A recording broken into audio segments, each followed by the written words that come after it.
take it easy. Don't ask too much, Miss Niles. I've done my leg, right?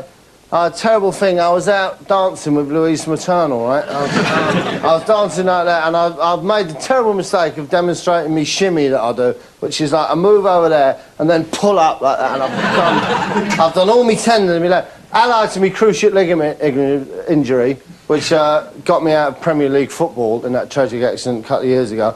And it's I'll hobble down these stairs. That's all right. I feel fine now. I've got a bit of sympathy, and I'm great. Look at this, right? You won't believe what this microwave can do. Because you know your microwaves. I've told you what this is, haven't I? I'm not going to bother telling you how much it costs, because you wouldn't believe me, right? You'd think, what was that? How much his microwave cost? Or is that his phone number, right? But here's something you can do, right? Look. Picture there, my very, very great friend, a very talented TV performer, Julian Clary there. You get that, and you get this, just a perfectly simple thing, just a bottle of water. That's all it is. Just a bottle of water. Now, that's the kind of thing, you know you people, you just open the tap and drink it like that, for nothing. What mugs you are. I'll pay like £2 and get it out of a bottle. Right? But you get those two things, right, and you put them in there. In goes Julian, in goes the water, and then you press the buttons, 2, 2, 2, 2, 2, 1, 7, 7, 7, 9, start. Bing! And look at that, you do all your washing up with that nice bottle of fairy liquid. Isn't that fantastic? Right, what have I got in here? What have I got in the cupboards? I haven't cleaned my cupboards. Oh, these are nice. Look, if you've got any children come round, Jess, hey, kiddies, come round, have a sweetie with your Uncle Bob. There you go, and I'll give them that, a nice cola cube. Little cube there, and it tastes of cola, thus cola cubes. That's lovely. I'll give them that. Any Welsh kids come round, don't I? Just give them some of that. They'll be all right without that. Probably the nearest they ever get to meat in their diet anyway, really. And, yeah, there's another thing. This is fantastic stuff. I don't know if you've come across this. Dog deodorant. Now, this is wonderful stuff, because if you spray it on in the morning, you smell like a dog. Which is fantastic. What have I got here? Oh, yeah, this is a new film I'm making. Doing a remake of the 7-Year Itch, with me and Marilyn Monroe. A bit of a problem with contracts, because I found out she's dead. But they'll work it out one way or another, don't you worry about that. And this book, this fantastic book. Now, this is a book, it's about London, but it's about those parts of London that have kind of become lost. The magical little things that you find down muses and up alleyways and things, and it's called The London Nobody Knows. There you go. And I've written another, I wrote this, and then I've written another one about the capital of Wales, which is called The Cardiff That No One Gives a Toss About. And this, what's this doing here? I told him to clean this away, actually. I don't really want anyone to see. This is a book, Danny Minogue. I had a little contretemps, as it were, with Danny Minogue, and we went out and had a meal and then stayed overnight around my house. And I'd had a couple of lagers and perhaps didn't perform up to my usual potential, and she sent me this book here, look.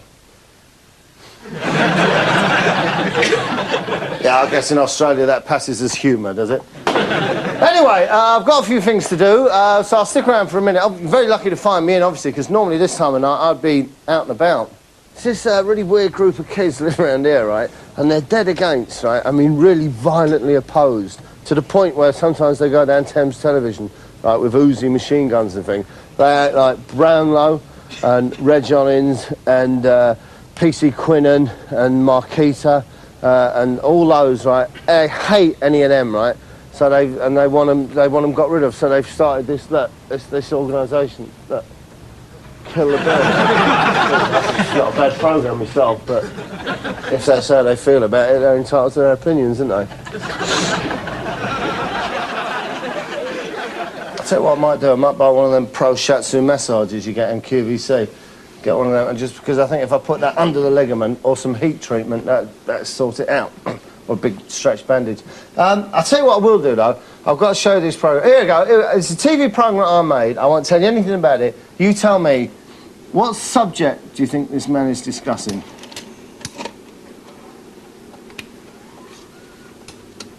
Well, I'd been doing it with humans for quite a long time, or thought I had, and then suddenly I found that I didn't get as much resistance from animals, and I used to sort of sit and an animal would come up to me and I'd think, I know what you're thinking.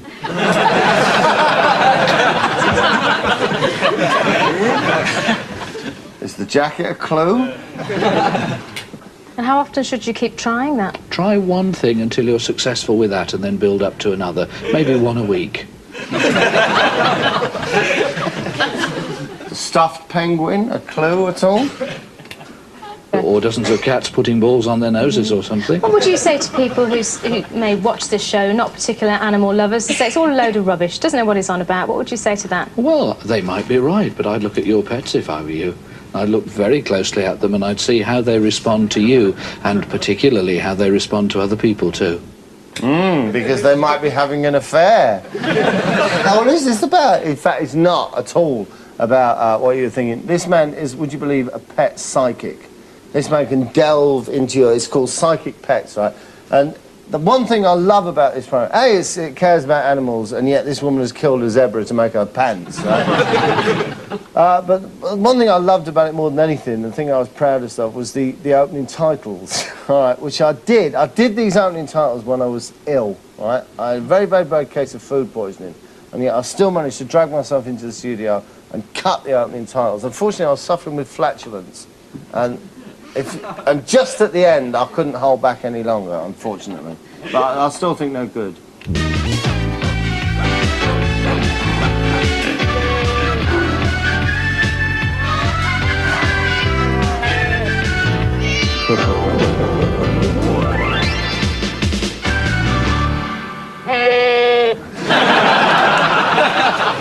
It happened, all right? I'm sorry. Sorry about it. Let's see a little bit more about the show, anyway. Right, on with the show. Let's go to the phone lines. And hello to Doreen. Hello? Hello. Right, now you have a 4-year-old cat called Bozzy, named after Bosnia, who you found abandoned in a dustbin.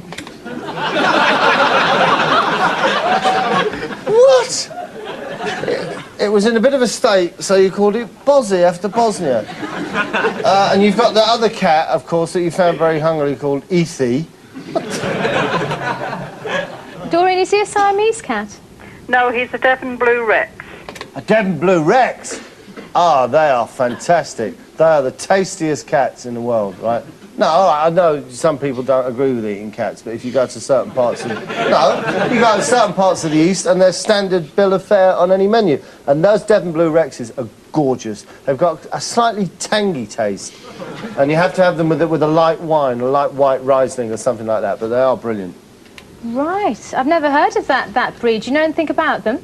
The only thing we know is that they're bred from a mutation and they're virtually hairless. Right, do you know anything about Yes, they're this? very sensitive. They often look quite bald. The ears particularly look quite bald. They're an acquired taste. Some... They are because they're a little bit tangy. love them. This is my favourite bit of the show, actually. Just coming up, they're introducing the guests in the studio. I don't think you should comment, basically, on you know, people's physical attributes. Now, our guest in the studio is Monster. Yes, but what about her cat? That's all we really care about. While we're on the subject of animals, there's another programme that I want to show you. This is another one of those ones where I go out with the police, right? To be honest, they're a bit of a nuisance, them programmes, but the police are on at me all the time. Oh, Bob, the lads feel a little bit more, you know, a little less nervous when they know you're in the car with them. You know, so I went out, and this case I went out with one of the lady police officers who was attached to the animal side of things. Back on patrol, another call for help comes through. This time to root out a man believed to be hiding in a loft. No, negative. On the way to, is it Christie Avenue off of First Avenue? Ousting a suspect from a loft isn't a task she and Major have encountered during training. But there's a first time for everything. And police is locked this time at 112 Bell Christie.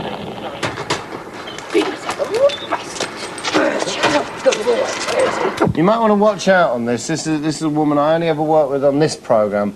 Rather sarcastic feminist doing the voiceover. After a brief pep talk from Leslie, Major is suitably psyched up and ready for the job. Several burly police officers are already in the house. So far, none has felt the need to risk life and limb by confronting the suspect in the loft. They'd rather Leslie and Major did that. They are simply following correct police procedures, all right? Article 4, Statement 6 of the Police Code is don't put yourself in danger. If there's a bird coming, let her take the flak instead. Everybody knows that. Wife he's over that end of the loft where he hides in the past. Yes, we have called him and he doesn't want to come down. So could you put your dog up and see if you can get him down for us, please? Right, they're going to put the dog up, but as someone like myself who's trained at Hendon Police College knows, before you send the dog into a situation like that, you have to give one more verbal warning. But this mustn't be done by a police officer. You must get Wayne Etta Slob from the Harry Enfield show to issue this verbal warning. Last seen falling down the stairs. I'll catch you. Thanks, mate. What's his name? Sean. Sean. Sean! Sean, can you hear me? You're going to come down now before I send the dog in there?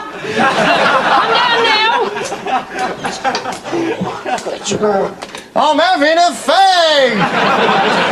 So anyway, they've warned Sean, Waynetta's warned Sean, and he hasn't come down. Sean's now in more trouble than he could possibly dream of, because Sean, they're going to send the dog up, mate. So, wow, you better be prepared for big, big difficulties in your life, boy. You're going to wish you'd never embarked on a life of crime, you damn thrill seeker. Sean! Do you got any weapons? All right. Is he? You get up there first, Major, and I'll follow. Go on, Major, up you go. Go on, Major. Up the ladder, Mage. It's one to practice Mage. training days, isn't it? Mage, you go up and down the ramp and through the flaming hoops at Earl's Court. Just get up the ladder. Oh, God.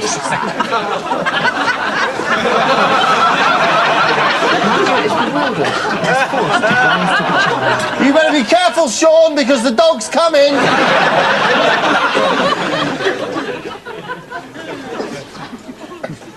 So I'm just going to bunk up from the other end.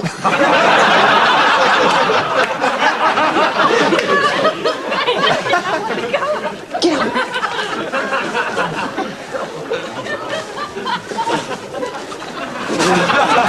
Sean, it's too late to come down there because we've blocked the whole lot with the dog, fortunately.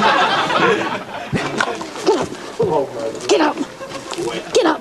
Good boy. Find him. Find him. Where is he? Find him. How big does she think the loft is? He's obviously there. Find him. Get on there, boy. Find him. Where is he? Coming up, another fantastic bit. I'll leave you with this fantastic bit of sexist commentary again by the voiceover woman. See? Good boy. Find him then. Find him. Good boy, what's it? Good boy. All right, mate, out you come. Get out now. Get out now. Feeling more confident now the situation seems under control, the men follow Leslie up into the loft. Now, you see, the modern playground is a very, very rich area for us at Casualty. Imagine this. Imagine a child unsure of his size. Now, he comes up, he crawls through this, and you think, well, that's fine, I can fit through that. Breathes in a little bit, you see, and he's through this one. That's fine. But you see, when he gets to this, can you imagine the scenario here? Head goes through, fine, no problem, but then he's stuck, you see. So what you've got then is you've got the fire brigade have to come and cut him out, rush him to Holby General, and all sorts of post-traumatic shock and everything there. This is perfect, this. Absolutely perfect. Because what you've got is a builder. Maybe in part one you see him playing nice through here, after the adverts he's through here. And I think you'll know at home what's coming, that eventually he's going to be stuck. And can I just say this, also with the modern playground, imagine a scholar taking his O-levels, taking his A-levels, perhaps not done as well as he thought. Well, you see, this is far too much of a temptation for him, isn't it? You see what I mean? It's a very, very dangerous thing, I think, to have in a playground. But then again, fantastic for us on Casualty. Absolutely fantastic. A bit intricate, but it's something we're trying to bring into Casualty now, rather than people just falling over and grazing themselves. Picture this, if you will. As you can see there, all the pigeons. Now, we have to have those pigeons specially trained, obviously, by some kind of pigeon trainer, I would imagine. And the pigeons line up. Now, imagine that defecating. I think I can use that word, defecating. Now, imagine a burglar. He goes up the drain pipe, gets onto the balcony, climbs over. Now, no harm done, of course. In he goes, does a bit of burglary, nothing serious. I don't think he needs to beat anybody's senses, just take a television, a video, something like that. But, unbeknownst to him, on his hands, he's got the pigeon guava. Is it guava or guana? Or whatever. He's got that in his hand. Now, say he then goes home. Now, say he makes himself a sandwich after his burglaring. Hey? Then what's he going to get? Food poisoning, the E. coli vaccine, everything in his tummy, worms, horrible, horrible thing, rushed into hospital, intensive care. And that's the kind of thing, it's a kind of longer, wider plot that we're trying to bring into Casualty at the moment. I think it worked very well. And all because of a few very innocent pigeons. Fantastic. Well, you join me up here in my Hollywood corner. Well, it's not just the film stars, not just the stars from the world of show business, music and sport that send me things, but some rather tortured people, I have to say. And there's a young lady who I saw a couple of times. She was over in this country with her father. Her father was over here actually on what I guess what you would term sort of a state visit. I think he visited John Major for talks, and then he went to see the Queen, a very important man in the United States of America. And she got, I have to say, a little bit infatuated by me. I think I was kind of the archetypal big daddy figure Englishman. And when she went away, she's written to me, and bless her heart, she sent me this. She sent me this hat with her name on it, which is very lovely. I don't know if you can see that. And this as well. This isn't so much a gift. They were round here, bless them. I had them round playing cards. It was my favourite show business couple, and they left these behind. Look, there's the crankies have been round. That's lovely there. So what I must do is I must mail them back to them. That'd be nice. Oh, I'll give them to them when they come around to play Whist next Tuesday, I suppose. That's lovely. Anyway, moving on. Oh, where was I? Oh, remember that programme I told you, that programme that I made about the dog, right? So, got the dog in the loft, got hold of the guy, right, Sean, captured him, dragged Sean off, right? End of problem? Major has made himself at home up in the rafters. But how do you get a dog down from a loft? It's me. I'll do what I do, which is leap off about the 5th step. Leave. Right. Can you not just jump down?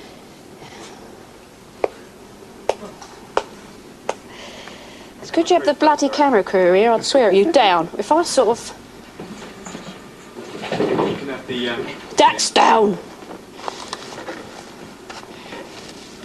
I just got hold of Major and carry him down, then we can get on with things. Come. Because these dogs are very specially trained. One word of command, that's it, just, Major, come! That's it, you only have to say it to them once, come! And you're there. Come. Come. Gonna have to see if we can come. This is good, isn't it? Come. Good boy, come, stay here, come round. Come round. Oi! Come.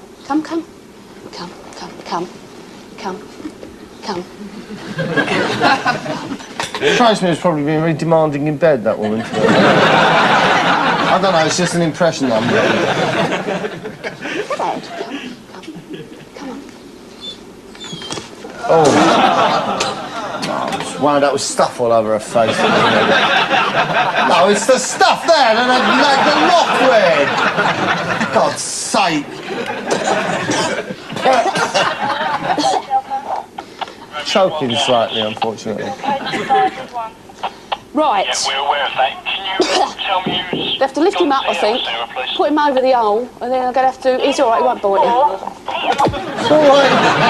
He's all right, he won't bite you. What the hell kind of use is he ever going to be as a police dog then? Stop! Stop right there or I'll send the dog in. It's all right, he won't bite you. Yeah, come get me dog down. Major, come on. Unless I pick him up and drop him down to somebody pick him up. Yeah, that might be better. You've ruined me dog for life.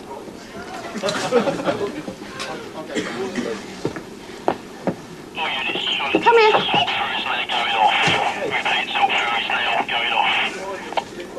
Look, Major, the policeman knows how to get down the ladder. Sit on the edge. Come round. Excuse me, can I just get my... Come round. Here. Come here now. Come.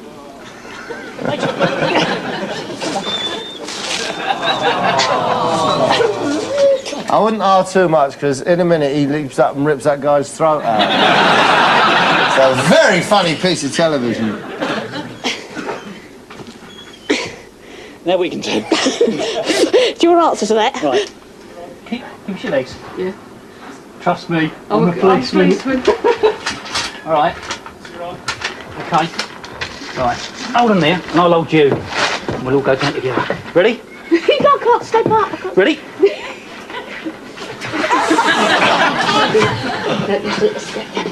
Right, if you can come up between your legs. It's got a certificate on it, this thing. Right. Again. I can't see where your blood. What do you want me to go? I'm not sure, really. Between her legs. Sit in my head. What do you want? Yeah. Right, if I can drop his arse down, you can catch it somehow. I promise I won't fart. Promise I won't fart? Is that in the good charter thing now for the police? Good boy. Good boy. Good lad. Come on. Good lad. Come on. Good lad. Good lad. Good boy, steady. Put your feet on there. Good lad. Good lad. Good lad. Good. Got him? Yeah, go on. Here you go. Got him? Good boy. You want to be a dog officer? So, the basic lesson we learned here is if you ever rob a bank, mug, anything you do like that and you get chased by the dogs, just any ladder. Any bit of scaffolding and you're there. Actually, that's reminded me, I've got to go because I've got to go and release some dogs from my loft. That's no way to talk about Nolan sisters at all, isn't it? I've got to go, I'll see you later. Cheers.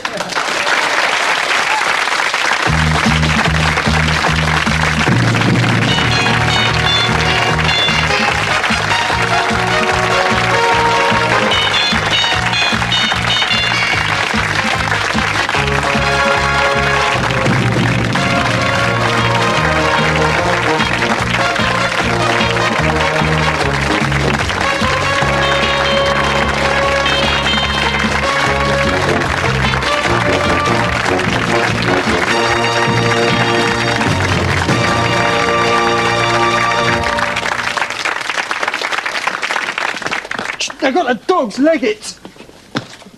Come on, Major, come on, boy. Come on, seize me. Major. You've got it. Major, just chase them. Come on, Major. Come on, son.